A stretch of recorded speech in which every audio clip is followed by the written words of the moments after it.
大家晚安，我是陈燕莹，欢迎来到新闻大白话。接下来这一小时，国内外大小事要用您听得懂的话说给您听。现在介绍这一小时来宾，首先要介绍是耶鲁政治学博士郭正亮，大家平安。还有前立委李顺峰，大家好，以及台大哲学系教授苑举正老师。燕莹好，各位观众朋友大家好。好，一开始现在来看到是南韩政局的最新发展了，在今天一上午真的是峰回路转，我完全没有想到他真的会出来再开一次记者会，而且我完全没有想到这个记者会出来竟然是骂人呐、来。南韩总统尹锡悦，对，他现在还是总统，他出来开记者会干什么？告诉大家我没有错，痛批的是在野党。他说戒严是什么？那个叫做治理行为啊，治理行为怎么能够说是内战呢？我会正大光明的接受调查。同时为什么我会有这么一个治理行为？那是因为在野党他们企图瘫痪国政，甚至还讲啦，在野党现在为什么要弹劾我？是因为如果弹劾我之后，社会就会有点乱，对不对？本来要对他们进行的这一些的问题，那就会完全的没了。比如说李在明不是还有很多的案子吗？大家就会忘记那些事情，就会转移焦点到我身上，一切都是在野党的阴谋。这一个讲法出来之后，真的能接受吗？我们来看，实际来看。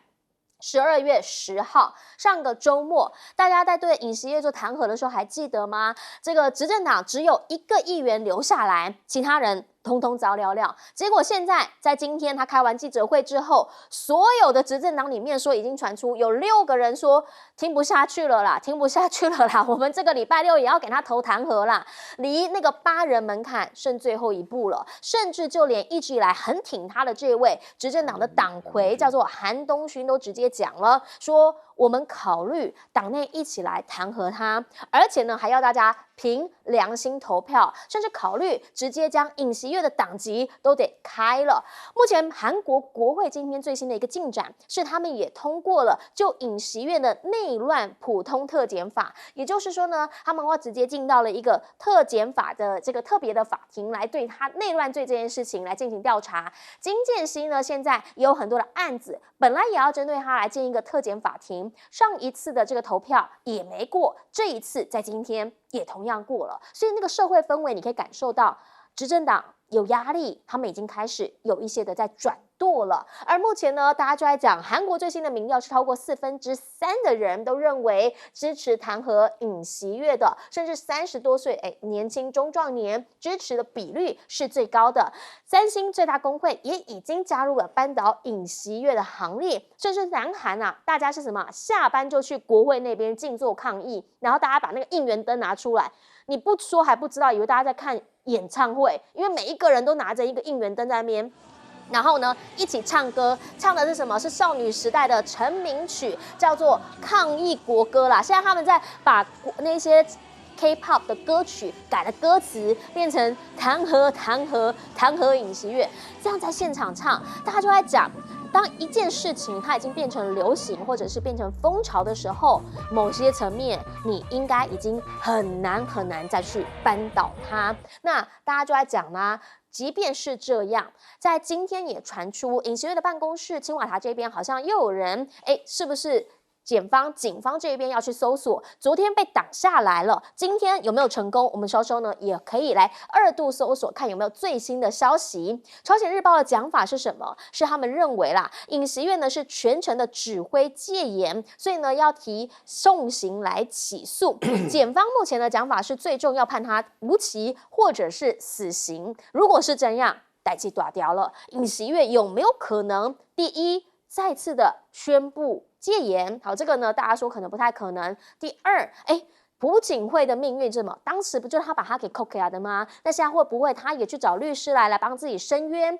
另外最后一个，有没有可能他真的跟美国这边来请求，跑进那个美国的乌山空军基地来接受庇护呢？美国还会救他吗？先前跟美国这么好，现在美国的这个抗中计划有可能因为尹锡悦的关系，美日韩难以再同盟了，所以呢会出现了破口，因为川普对于这样子的一个联盟其实也兴致缺嘛。那日本这边呢，东京其实也非常的清楚，就是如果说呢回到了共同民主党到李在明的手上，政权如果是这样的轮替的话，那韩国呢很难会再回到美日韩同盟的时刻，所以呢，他们一听到戒严就觉得十分消极了。而另一件事情是中方了，因为对于李在明来说，他们的讲法是，他们呢是比较认为，跟这个北韩之间要能够沟通，甚至呢跟中方要维持一个友好关系的。中方现在派了一个新的驻韩大使，这个月呢就要前往韩国履新。中国外交部的发言人毛宁他的讲法就是希望推动中韩关系的不断发展。那未来这个美日韩同盟会不会出现一个新变局？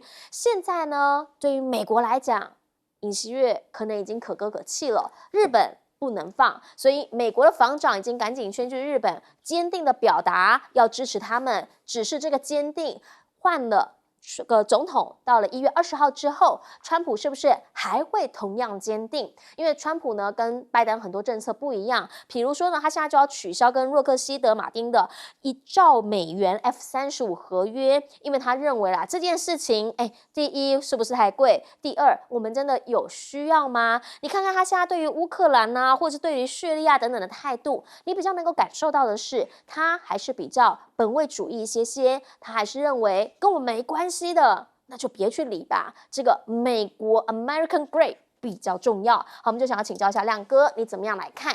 对于南韩这个美国重要的盟友尹锡悦来说，现在出来开这个记者会，真的搞不太懂他到底是怎么样的一个政治盘算。尹锡悦早上那个记者会之后，那国会下午还在开议啊，对，大家都气炸了。那通过2个法，就是针对尹锡悦这个案子的特别检察官法，是，还有金建熙那个案子，上次298票那一次没过那个，对，198票啊，结果2个案都过，2个案都通过，是，所以那已经有一些法律专家在跟他咬文嚼字了。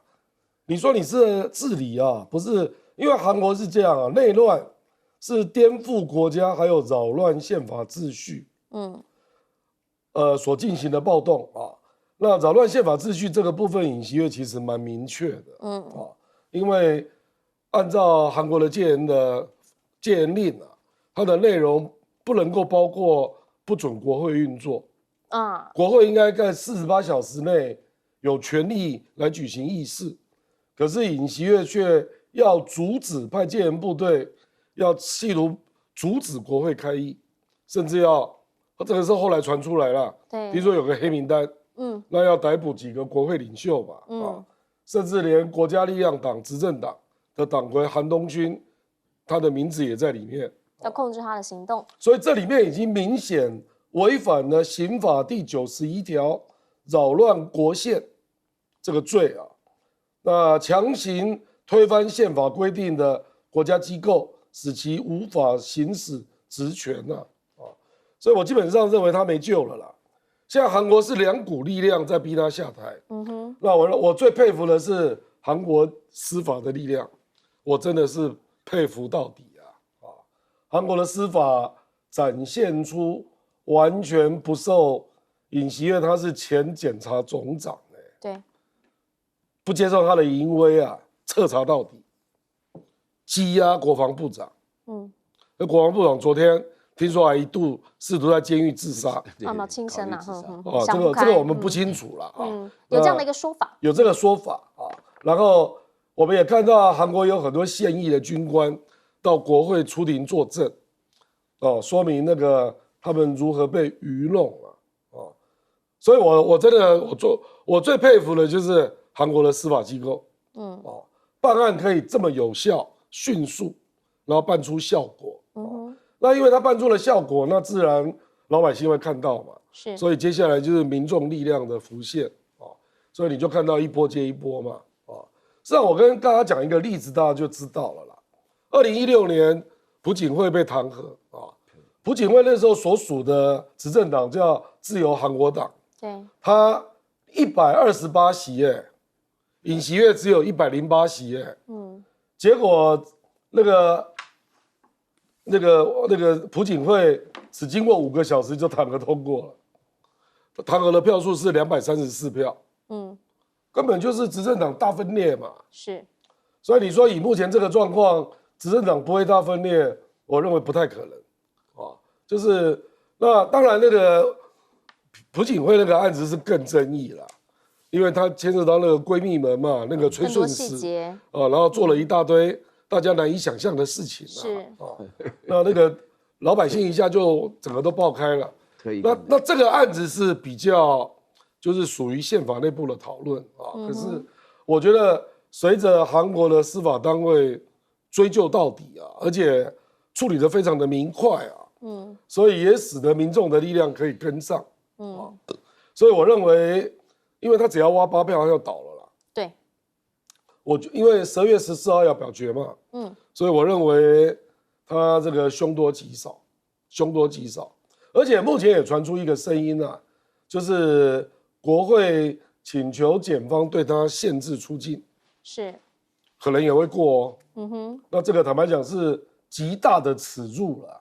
当现行的总统被限制出境，你这样还不下台，还不自己辞职，我真的是想不通啊。他好像到目前为止还没有过辞职这样子的一个想法啦，因为他看看早上的记者会内容，他觉得他还是对的嘛，他觉得为什么我会有这样的一个治理行为，为什么要宣布戒严，是因为你在野党在胡搞瞎搞我才会有这样的治理行为，所以我跟内乱怎么会一样呢？来请教正峰老师。这样子这关键字台湾叫贪斗骗恰到好处。那这个韩国呢就乱，那个乱到已经毫无章法。不管在野党，不管执政党，不管尹锡悦，我认为通通已经乱到毫无章法。可是这一些对抗尹锡悦的戒严法所出来的乱的毫无章法的做法里面，社会不以为然。为什么？因为实在是很想把这个家伙拉下来了。只要那个一出来，就像刚才主持人讲的，当它成为一种流行的时候挡都挡不住了。当它成为一种趋势的时候那一切都是对的。这只要让这个人下来，所以这个时候呢，这个亮哥讲说这个韩国的检察力量司法力量怎么样子是有了，但是我觉得这个墙倒众人推有没有？我的力量是更大，因为看到趋势嘛，谁要去保他，谁保他，谁就站在人民的对立面嘛，就这么简单。所以当然是墙倒众人推了。那至于朴槿惠那个时候会那么快速通过，美国是扮演一个很大的助力的，这个助力，所以让这个谈案一下就过了。这一次里面，美国显然还没有出手，没有有出手早就过了。他还在观察。但是弹劾案一定会过。会过的原因是因为今天做了一个催化剂。那今天首相一讲，那你执政党还有立场吗？所以这一个执政党的党魁只好讲出这一句话了，凭我们的良心有没有来投下一票？搞政治小刀讲这句话就是你们干了，你们干了啦！平常没有良心，凭良心凭良心，不是党纪的嘛？这凭良心不是党纪的。那可是呢，话再讲起回来，凭良心讲弹劾案是对整个的韩国的政局是最好的做法。弹劾一够了之后然后再过来就要司法大法官审判嘛。那这审判里面6个月内，凭良心讲，假如执政党还有算盘的话。这个时间是可以伸缩的，依自己最有利的时间内来做裁决，因为6个月内，1个月、3个月、4个月都可以嘛。但是只要弹劾一够，整个的社会的火气就整个会降下来。这弹劾不够，那我告诉你，这一个流行会更扩大。很好玩嘛。我说现在那尹锡悦现在是一个下台不是更快下台不是更快？不下台，包算北湖包算准备北湖还有呢，对不？东西还没准备好嘛。OK。那么我们再看一件事情，就昨天尹锡悦的专机这飞起来，他说试飞。什么时候不试飞？这个时候试飞，你什么意思嘛？例行演练那一架飞机只有你可以用此时此刻你飞起来。所以我这个时候我敢大胆预测一件事情，美国主动伸手把它捞起来，大概几率不高。但是尹锡悦开口，美国应该会答应。庇护为什么呢？很简单，假如一个挺你美国都挺成这样的人，在最危险的时候他开口了，你还把他置之不理，那有谁听你的？没有人听你的。这个是一个国际政治很重要的一个情况所以还有李在明可以特色对等等对，搞不好到了因为韩国的动乱对美国是不利的，那美国一定会在这里最后会出手。我认为最快的方式就是就是谈了。那最后呢，就是我讲这个马斯克的话，各位要当真的听，尤其他跟川普关系还没搞坏以前，他说啊，他搞什么 F-35那个无人机有没有？不要那种好，马上就出来了，白痴才买。马上就出来了。所以马斯克的讲话，至少现在赏味期间呢，大家一定要关注。是，请教岳老师。我跟我们系上韩国留学生啊，这个是聊过哈。其实尹锡悦搞错了，他不是说是从治理行为变成叛乱行为啊。他是替韩国这么要面子的民族闹了一个大笑话。他见我第一面的时候，他见我第一面讲说：“老师不要再问了，不要再问了。”啊，他觉得这是面子问题，是吧？他一直以为韩国人的面子真的是。我跟你讲啊，我这讲到要害了。另外，我觉得这件事尹锡悦不重要了，他一定会滚蛋的了。他不重要，他讲什么，他的脑袋不正常。但是我们要问为什么？我们哲学家喜欢问为什么？为什么他明知山有虎，偏往虎山行？对，我觉得两个关键人物啊，其实一个是李在明当天的直播。你照理说，按照这个阵仗，早就抓起来了，对不对？结果在那边从头到尾直播啊，一个60多岁人的时候的直播还身手矫健，对不对？那另外的话呢，那个韩东勋当场赞成，又当场反对，后来又弹劾又不弹劾，所以这两个人扮演很重要的角色。其实真正的原因是，我觉得老美他心里很明白啊，因为大家后来讨论的结果都是24架直升机飞到国会去，美国的联合司令部会不知道吗？他知道以后的这个情况当中的话，当场就警告了。当场就警告说是这个，就是刚刚就是讲到这个这个他们这个现任的这个总统尹锡悦本身来讲你要小心一点然后他做事情这套政变的实质上的作为是做半套，军人不合作，什么我怀疑只有他跟那个金龙显两个人在搞国防部长变成家酒了，你知道，变成他们两个人搞。然后李在明有机会直播，那个直播很容易啊，你的部队你都切断就行了。从头到尾直播号召，然后的话呢，然后那个韩东勋的过程，我大胆的做一个判断，我同意你的讲法美国人真的是，就说你不开口则已你一开口的话。因为李承晚当年就是跑到那个旧金就那个honolulu鲁鲁嘛，就跑到那个檀香山去的嘛，到夏威夷去了。那个马可斯也是美国连马可斯都收不是了，马可斯的情况不一样，带了很多钱走了那这个尹锡悦是要带老婆走了，你知道吗？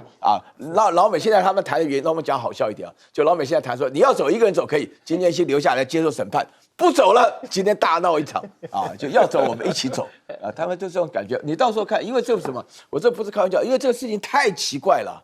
太奇怪了！在上个礼拜二之前，我还认为亚洲进步的国家是韩国，现在的话呢，就是觉得亚洲最好笑的国家是韩国。我们那个留学生讲说，老师你不能再笑我们了，什么什么的。我说开玩笑，你们遭到这么好笑的事情，怎么能不笑呢？那我补充一个很重要的事情，就是说今天我看了一个资讯他的这次宣布戒严是5分钟内决定的，他把所有的人召合起来，他只有勉强的这个法定人是11个国务委员，对，然后5分钟结束，22分17分开会，22分结束，23分就发布了，也就是说匆匆忙忙，对，连个程序都没有做完。好，那所以这个过程当中，到底最后是什么样的一个结尾？上个星期弹劾过一次，没通过。这个星期，你说那个过程其实速度真的蛮快的因为一个星期之内有好多的人在国会里面来接受讯问答证，然后呢听证，然后呢现在在礼拜6又要再进行另一场的弹劾，结果如何，我们会随时来为您来报道、来分析。那这件事情，我们要好好来看一下，这个会是什么样的一个结果呢？来，川普1月20号即将要走马上任了，他的这个就职大典，希望大家都能够来看看我如何让美国再次伟大。里面有一个他非常在意的男人，邀请他来是谁？是习近平。现在就大家在讲啦，真的假的？他要邀请习近平出席他就职典礼啊？有人说这个算不算是一种关系破冰呢？最主要原因就是因为彭博社的分析说呢，因为呢他好像是要来对于中方有一连串的关税另一波的关税战，那在新一轮关税战之前，先对他示好。其实呢，讲到了美中现在的关系，还真的，川普时期他跟习近平见面的次数可能略多一些些。原因是因为呢，当时习近平有来美国做中美的元首会晤，然后甚至呢，他也有去过中国来跟习近平访问。那对于拜登来说，只有习近平2023年去参加 IPEC 峰会，那个时候两方有见过面，但是拜登根本连任内去中国都没有。只是呢，即便要离任，拜登还是帮川普再加一个油门，再踩一下，因为呢，他现在宣布了，对于中国的多晶系还有钨产品来征额外关税，而且明年1月正式生效。里面锁定的其实就是太阳能板啦。那本来的关税25%，现在上调到50%。戴奇的讲法就是，这个是要削弱中国的有害政策，同时要增强关键供应链的弹性。帮川普出手，我不知道这个算是帮他，还是来减少他可以用的工具。那因为现在呢，在中方这一边，他们是有一些相关的反制措施的，包括了辉达，目前呢，他们基本上是要来查他到底是不是有反垄断等等的问题，限制稀土、无人机零组件的出口。彭博就讲啦，其实习近平他也在做准备，要累积的是在中美之间贸易战，它有什么样的筹码？甚至呢，外媒的讲法是，也许啦，现在在人民币的部分，到时中方会放手，让它贬值，来应对这一些的冲击。其实呢，对于川普来说，除了美中之间呢可能会有关税战之外，另一个国家你想都没想到，他们现在也很担心跟川普有关税的问题，叫做加拿大。加拿大一直以来跟美国不就整个北美共荣圈吗？为什么会变这样呢？川普呢，其实好像对于杜鲁道不是太客气，已经第3次了，说，哎呀，我们跟你那么好啊，不然你来当我第51个州。川普先生不要开玩笑，因为真有人去做民调，还13%的人认为说美巴呀，做比个人嘛美巴呀。好，但是呢，这里面男性支持率比较高啦。不管怎么样，对于杜鲁道在批评说贺锦丽失败之后，他觉得啦是女性进步的挫败。马斯克作为川普的好朋友，马上跳出来批杜鲁道了，说你才是难以忍受的工具。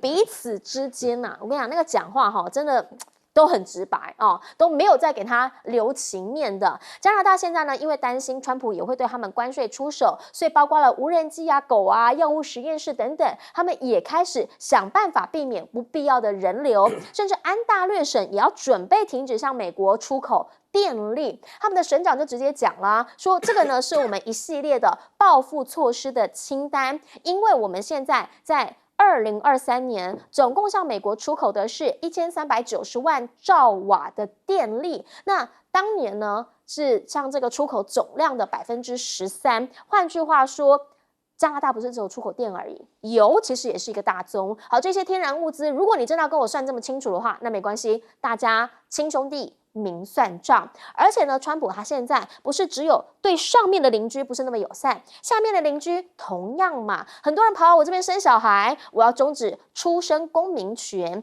但现在强调了，不是只有这个南美或中美洲的人受到影响，印度人可能会受到更严重的打击。最主要原因是因为印裔美国人在这个美国呢，说超过540万人，其中很多2/3以上都是移民，所以就会可能构成了一个重大挑战。那美印之间呢，本来说关系美日印澳坚若磐石，现在好像也没有了，因为呢一起要开发斯里兰卡港口，但是这一个要跟美国合作的这一位董事长，现在呢说在纽约因为诈欺被起诉了，所以他也不跟美国一起开发了。那好啊，大家要这样搞，那就来啊。那到底未来啦，川普会跟谁是好朋友？会不会呢？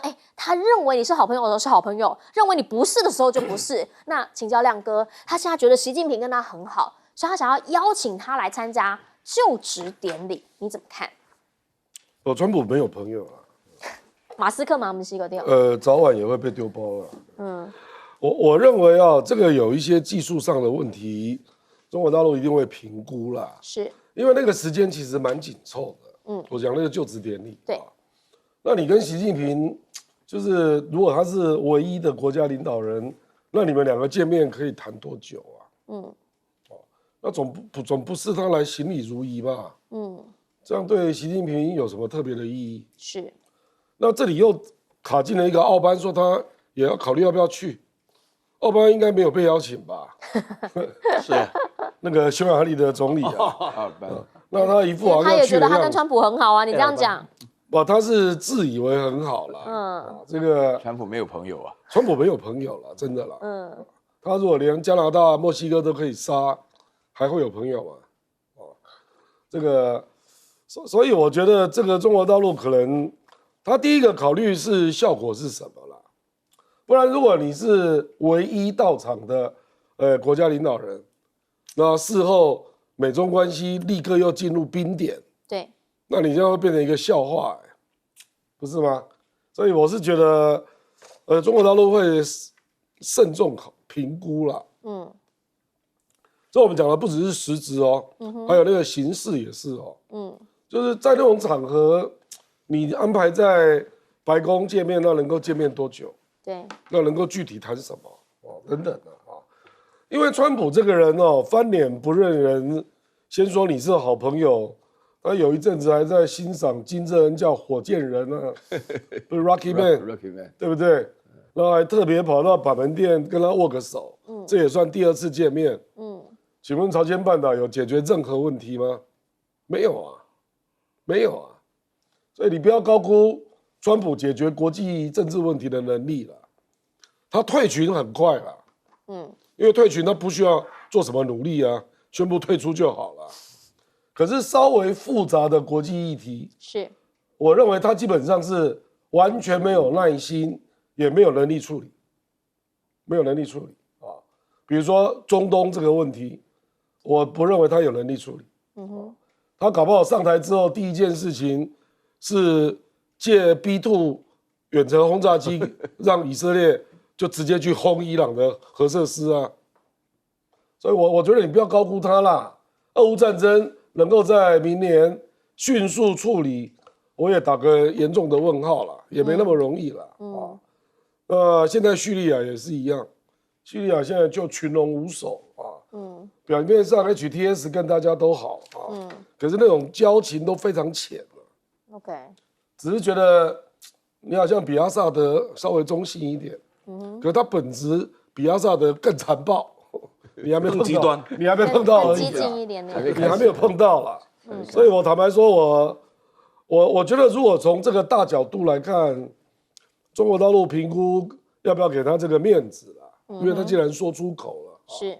那我认为他们会做比较谨慎的评估了啊，因为我们看外面那个轰隆轰隆的各种声音都已经开始了，对，那没有一件事是川普要让的啦，都是要跟人家要东西的了，几乎没有例外嘛，那他对中国怎么可能例外？绝无可能啊！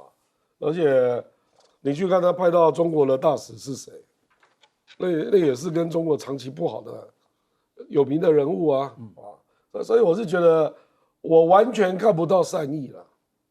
那在这种情况之下，他现在突然跟你这个忽悠一下，那你就去那边给他弄出那么大的善意，那你认为川普会给你什么善意？所以我看这个，反正就凭借这种事情，我认为中国大陆不会那么看表面了。是。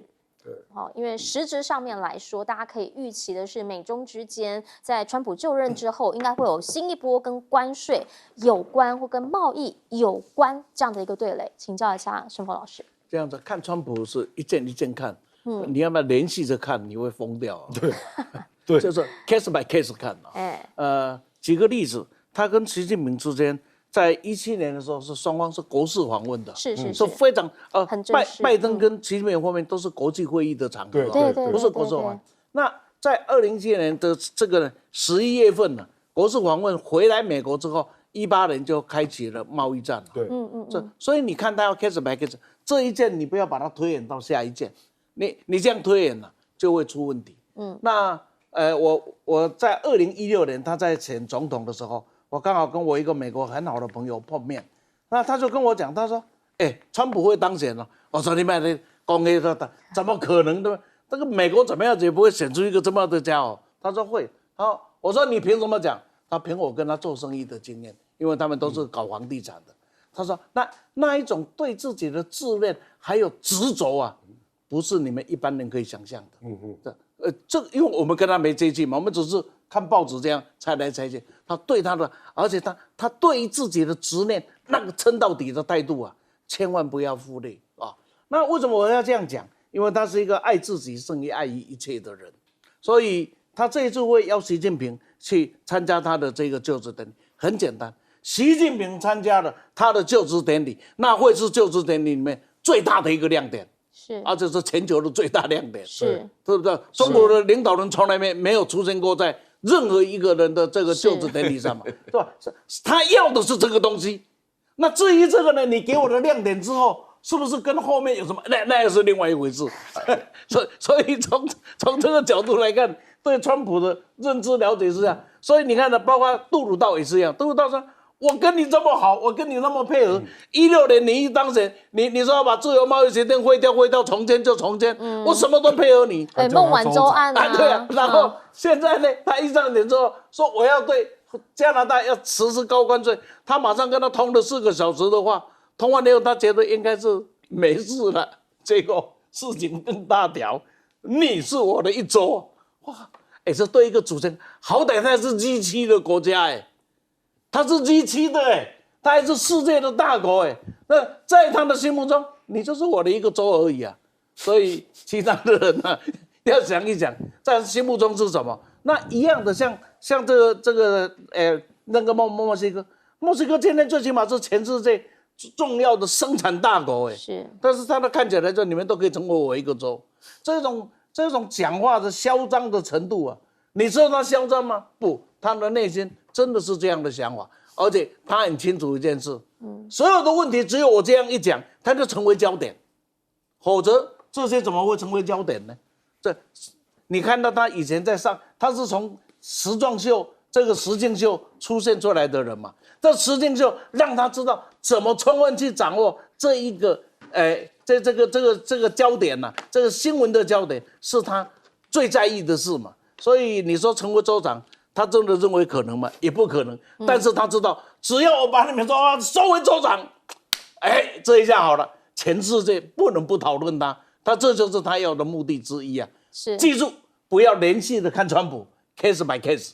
好，但是呢，看起来然后包括了中方，他们现在好像也开始有些准备，加拿大也在准备，都在累积了什么谈判的筹码，跟川普就是要用谈的。来请教岳老师，跟川普作对啊，那个中国是已经是辛辛苦苦被教训了6年之久啊，这放弃幻想，准备斗争啊，这个川普根本就是在吃豆腐啊。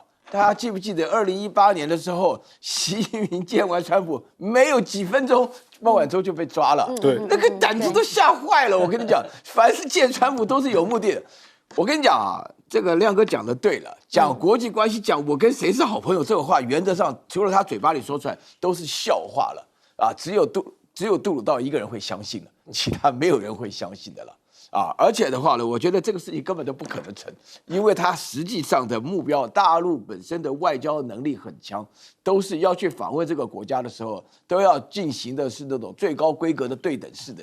那你怎么可能说是这个这样子随便叫你一来你就来什么的？不太，我觉得根本就是不要想这种问题。倒是杜鲁道这个人是蛮有问题的，因为他讲到哈里斯都过气了，他这个根本不适合当政治人物，对，他还念旧啊。哎呀，哈里斯是女性进步的失败。那个马斯克为什么支持川普？他那个大儿子变成大女儿啊，他何止痛恨而已啊！那个不晓得叫大儿子还是大女儿，就是拍了好几个视频反骂他，对不对？因为说全世界最有钱人的儿子的话呢，然后大儿子的话，现在变成大女儿。马斯克自己公开讲，差点掉眼泪啊，说我现在儿子没了啊，生意做得这么大，对不对？儿子没了哈，那这是非常重要的一件事情，所以大家可以了解到，这个杜鲁道本身哪壶不开提哪壶啊，已经被川普羞辱3次了。第一次急急忙忙跑去要加25%关税，哎呀，我们这么好，你们讲说那你可以变成我们一州啊。然后第二个川普拍一张照片，用加拿大的国歌讲，你不就是我很想要你们，然后现在居然叫他州长。我的天哪！我认识不少加拿大人的，不过长得都是中国人脸在那种情况下的话，他们原来当加拿大人很得意，现在加拿大人也无所谓了因为一点国格都没有了，到这种地步被川普羞辱到这种情况另外的话呢，我觉得有个消息非常有意思就是说是那个印度那个阿达尼印度那个阿达尼他非常非常有意思因为基本上原则上的话呢，他们都已经认清，但是有一点后知后觉中国本身来讲的话呢，在面对这个美国的这种制裁的话，现在反制裁的手段一拿出来，招招致命啊！重要的元素啦，重要的金属啦，无人机不准出口啊，然后这个有反这个英伟达的这个反托拉斯什么的，招招致命，就是准备已经要脱钩断链的。我说句良心话，这个阿达尼现在才讲说要跟美国停止合作，在这个斯里兰卡建港口，好，然后原来这个计划不行。川普对这个东西根本都没兴趣，川普只对国外的事务，其实对他来讲是国内，就对以色列有兴趣，其他都没兴趣。你一定要记住这个就好了。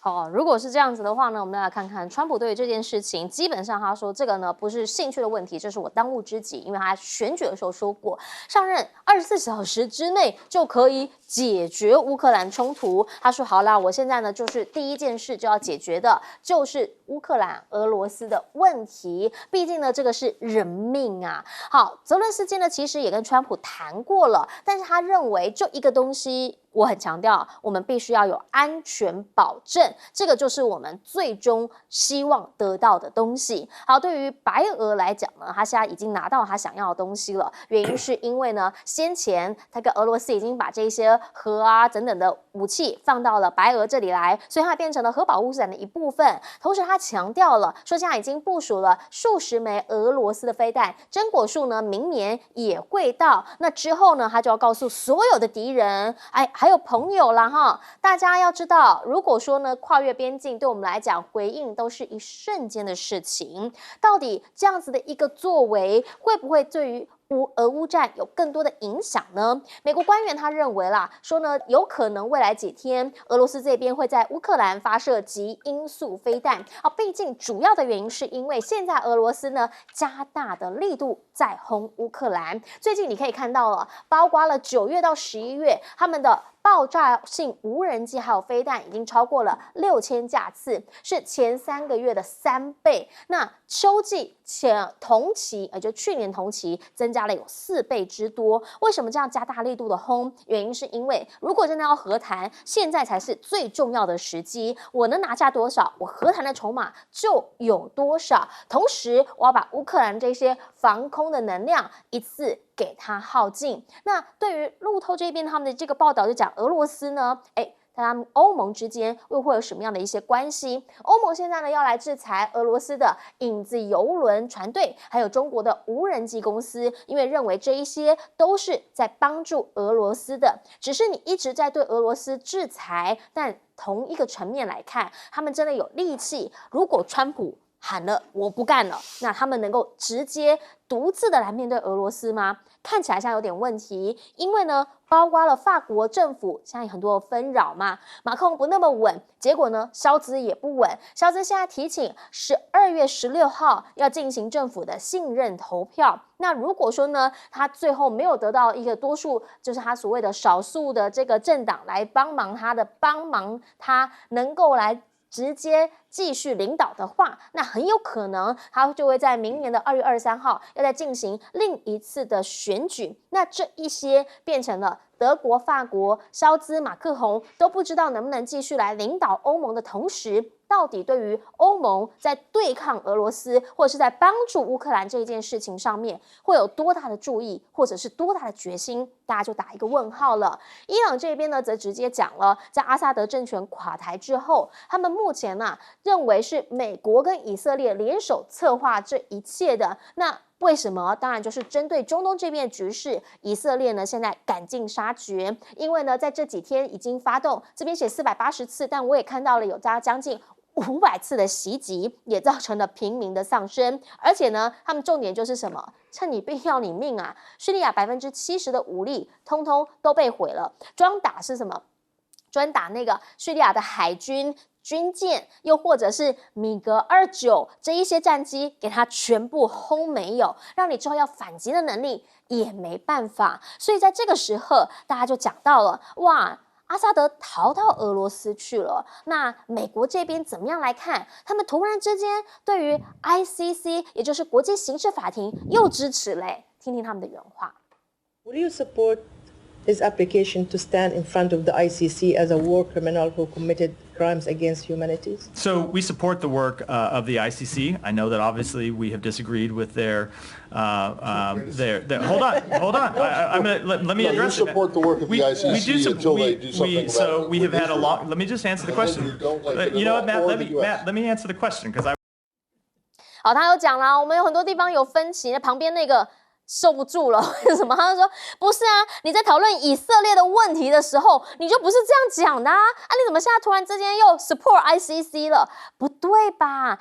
不同的立场，不同的事件，你就会有不同的说法，这个是一个应该有的大国风范，应该有的大国价值观吗？回过头来请教一下亮哥，您怎么样来看？原因是因为川普现在说上任之后当务之急就是要解决俄乌战争。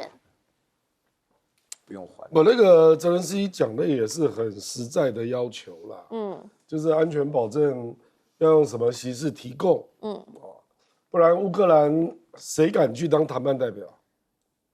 你立刻就被定义为投降。是，因为你不会有所得嘛，你一定有的都是领土让步，那既有的资源也不会跟你分配，反正你就打输了嘛，是，所以他如果连这个安全保证都得不到任何承诺了，我认为就会连乌克兰这一边，美国再怎么强制都没有用啊，谁能够代表乌克兰去签这种约，对不对？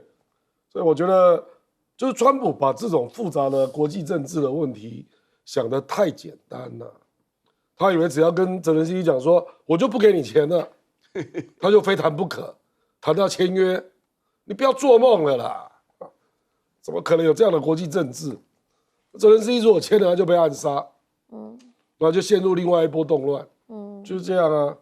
所以我是觉得这个问题真的不好处理啦。所以他打给习近平，我觉得他那个电话如果是真的，就是希望习近平协助劝俄罗斯嘛，不然现在谁有能力劝俄罗斯？那个欧洲也要介入啊，因为欧洲也会怕跟俄罗斯的问题没处理好，因为我昨天还看到一张照片，就是一堆欧洲的武器还集结在波兰，要准备运进去，就是说欧洲是没有办法立即不支援乌克兰的啦，我跟你讲，因为直接过来就波兰了嘛。对，美国在遥远在天边呢，一点感觉都没有。欧洲人的感觉绝对不是这样了可是欧洲现在又陷入那么大的一个混乱的局面，所以也不知道怎么办现在事实上很多地方都有点这样的一个局面所以大家都在自求多福。然后把最后的一招留着，比如说白俄罗斯，为什么核弹要去部署？为什么那个榛果飞弹也要运过去？是，因为他也怕被打因为如果那个波兰第一个出兵就是打白俄罗斯啊，最近这个想也知道啊，所以我说他也会怕所以我觉得这种国际政治的小的国家，就是弱的那一边你强国大国，你也不要以为你这样压着，结果就会出来了，没有那么简单我跟你讲，比如说你说美国来压台湾，你去跟中国大陆给我谈出结果，真的会谈出结果吗？我才不相信台湾有哪一个代表就签了，那不用顾及他的背后，没有那么容易了，所以我是觉得这终究还是要有个方案出来，是，那让双方都有一定程度的下台阶了，是，不然就是打到分出胜负。但如果是这样子的话，那可能会有更多人命的死伤。我们先进广告，等等回来继续来说。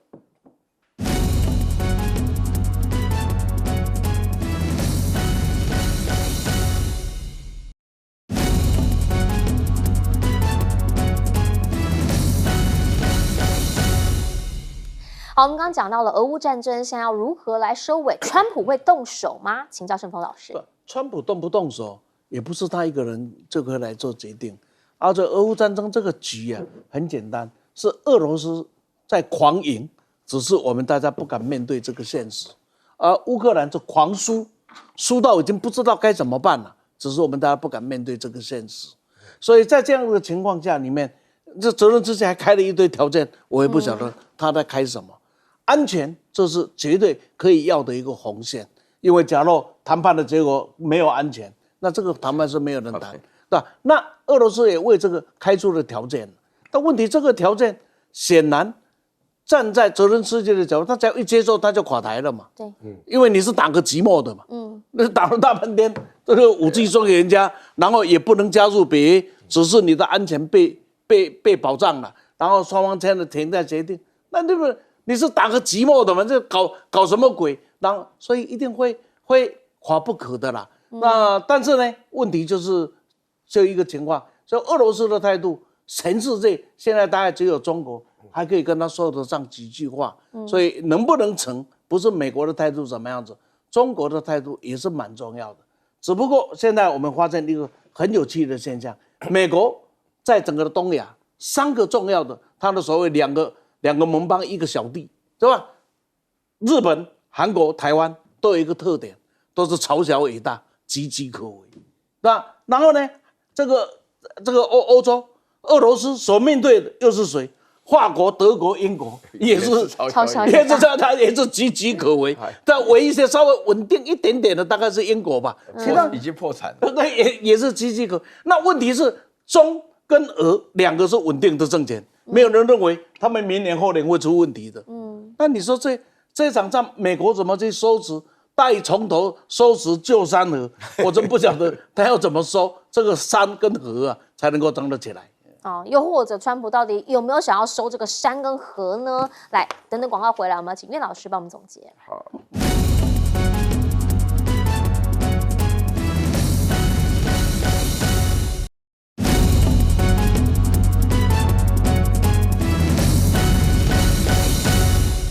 节目最后，请岳老师帮我们总结。好，我必须要强调啊，原来川普只会吹牛啊，说什么24小时要结束啊，我觉得他很难。他很难的话呢，有3个方面呢。第一个的话呢，就是普丁的要求啊是非常非常高的，简直是不可思议。就我占的都是我的，要谈判桌的话呢，就是新的要割给我，还是缓冲区。那你乌克兰的话本身又不能加入北约，而且原来的话呢，那个亚速营那些人又全部给我肃清干净。那这个条件呢，所以川普回过头啊，摸摸鼻子，川普讲跟谁熟跟熟啊。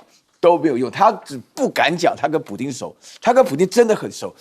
90年代在那边办过选美，他真的很熟。但他自从上一次讲了以后，被人家抓到通俄门的时候，骂得要死的，不敢讲的。那现在的话呢，逼得没办法啊，然后呢，只好说是这个要逼泽连斯基，泽连斯基身上背着60万条人命啊，他怎么敢答应呢？他一答应的话呢，真的亮哥讲的不错啊，马上把他干掉啊，当场就五马分尸啊。因为这个问题太严重了。那现在的话呢，这个欧盟的话呢，现在只敢讲说硬话，就把俄罗斯存在的这个欧洲的钱全部拿来支援俄罗斯。你这个话一讲完以后，这个仗结束不了啊。然后那个川普讲说，普丁原来比他硬多了，普丁根本就看透他了，人家是战斗民族啊，讲的这一套就是要拿这个战果来报效俄罗斯的人民啊，否则他身上也是背了几十万条人命啊，这怎么受得了？